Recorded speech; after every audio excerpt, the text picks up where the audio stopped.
નમસ્કાર દર્શક મિત્રો, વૈભવદ્રષ્ટિ સમાચારમાં આપનું હાર્દિક સ્વાગત છે। બોડેલીમાં તંત્રની પ્રી મોન્સૂન કામગીરી પર ઉઠ્યા છે સવાલ। સતત વરસાદ પડવાને કારણે ઠેર ઠેર ભરાયા છે પાણી। બોડેલીમાં સવારથી સતત વરસાદ પડવાને કારણે બોડેલીના નીચાણવાળા વિસ્તારોમાં પાણી ભરાઈ જતા ત્યાંના રહેવાસીઓને ઘણી મુશ્કેલીઓનો સામનો કરવો પડી રહ્યો છે, જેમાં દીવાન ફળિયા, રજાનગર સહિતના નીચાણવાળા વિસ્તારોમાં તો ઘૂંટણસમાં પાણી ભરાઈ ગયાના દ્રશ્યો સામે આવી રહ્યા છે અને પાણીનો પ્રવાહ પણ ખૂબ વધારે પ્રમાણમાં વહેતો જોવા મળી રહ્યો છે, જેને લઈને ત્યાંના રહેવાસીઓનું ઘરની બહાર પણ નીકળવું મુશ્કેલ બની ગયું છે।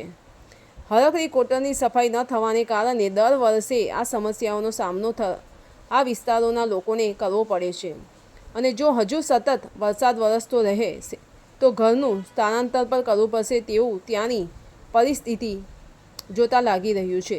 ધન્યવાદ।